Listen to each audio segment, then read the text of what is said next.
Family থেকে তেমন কোনো ঝামেলা হয় নাই, যেহেতু আমার বাবা নেই, আমার মা আছে, বাবা অনেক আগে মারা গেছে।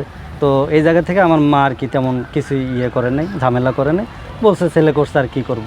আর ওর ফ্যামিলি থেকে সবাই মেনে নিচ্ছে, মানে আমার বড় বউয়ের ফ্যামিলি থেকেও মোটামুটি সবাই মেনে নিচ্ছে, কিন্তু ছোটো বউয়ের ফ্যামিলিতে একটু ঝামেলা হচ্ছে। তো ইনশাল্লাহ তারাও হয়তো অতি শীঘ্রই মেনে নেবে, কারণ আমি ওর অনেক ভালোবাসি। ওর যদি আরো 10টা বউ থাকতো তাও আমি আসতাম, কারণ আমি দেখে শুনে আসছি যে ওর বউ আছে, বাচ্চা আছে, আমি সব কিছু মাইনেই আসছি। একটা সিঙ্গেল ছেলের কাছে গেলে যে আমি সুখে থাকতাম তাও কিন্তু গ্যারান্টি নেই। একটা সিঙ্গেল ছেলে যে ভালো হয় এটার কোনো গ্যারান্টি নেই। কিন্তু ওরে আমি ছোট থেকে দেখছি, ওর সাথে খেলছি, ওর সাথে স্কুলে গেছি, ও কতটা ভালো আমার এলাকার মানুষ জানে, আমার ফ্যামিলি জানে, আমি জানি। সব কিছু মিলে আমার কাছে মনে হচ্ছে ওর চাইতে ভালো আর কারণ আমি পাবো না আমার লাইফে। তো ওর কাছে আসছি। আপনি তো ইতিহাস তৈরি করেছেন, আপনি কি জানেন? জানি না ইতিহাস কি না, তবে আমি অনেক ভালোবাসি, আমার ভালোবাসা টানে আমি আসছি। আপনার কি মনে হয় যে এই সংসার কোথায় গিয়ে ঠিকবে? আপনার কোথায় কি মনে হয়? কোথায় গিয়ে ঠেকবে জানি না, তবে আশা আছে মৃত্যু আগ পর্যন্ত ওর সাথেই থাকবো, যত যাই হোক।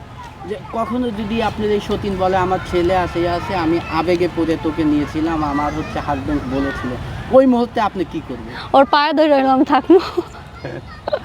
আপনাকে যদি না রাখতে চায় তখন আপনি কি করবেন? যত যাই হোক আমি তো থাকবো, ওটা আমার সতীনের পায়ে ধরে হোক, হাতে ধরে হোক, যেমনি হোক। আচ্ছা, আপনার কি কখনো মনে হয়েছে যে এই যে এক রাত ভাগাভাগি হয়ে গেছে, যেই রাতে আপনি থাকেন না তার সন্তান আছে, সে থাকতে পারে, আপনার তো ছেলে না, আপনি যেই রাতে আপনার হাজবেন্ড আপনার পাশে নাই সেই রাতে আপনি ঘুমান কিভাবে? ওই রাতে আমি সবসময় একটু হাদিস টাদিস শুনি যে আমাদের রাসূলের 11টা বউ ছিল, তাহলে 11টা বউ 11 দিন পর পর পাইতো তার হাজবেন্ডরে। তারা যেভাবে থাকছে আমি কেন পারবো না? আমি সবসময় এটাই ভাবি যে তারা যদি 11 দিন অপেক্ষা করতে পারে তাহলে আমি এক রাত কি লিগে অপেক্ষা করতে পারবো না? সারাটা দিন তো আমার সাথে সময় কাটাইতেছে, আমরা একসাথেই সময় কাটাইতেছি রাত্রে 12টা 1টা পর্যন্ত।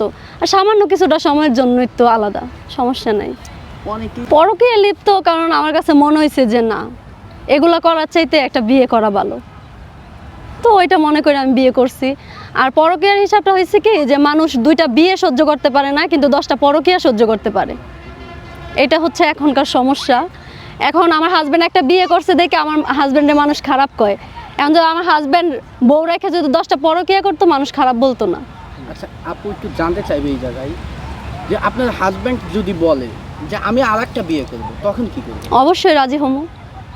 সে যদি চায় যে আরেকটা বিয়ে করবে আমিও রাজি, আমার সতীনও রাজি। আমার সতীনও বলছে কোনো সমস্যা নেই, সে যদি রাখতে পারে আমরা কি লেগে মানতে পারবো না? আমরা মানতে পারবো না, কোনো সমস্যা নেই। কিভাবে ঘুমাবেন?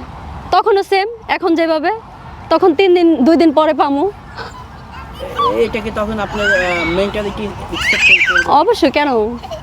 আপুর কাছে সেম প্রশ্নটাই যে আপনার হাজব্যান্ড যদি বলে আমি একটা বিয়ে করব, আরো 2টা করব, তখন কি করবেন? যে মেয়ে একটা দিতে পারে সে মেয়ে 3টাও দিতে পারে, এটা কোনো ইয়ে দিতে পারে মানে। সেক্ষেত্রে কি আপনার হাজব্যান্ডকে ছেড়ে চলে যাবে?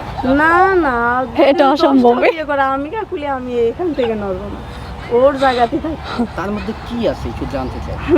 তার ভিতর কি আছে তা জানি না, কিন্তু আমি ওকে ভালোবেসে বিয়ে করছিলাম, এটা সত্যি।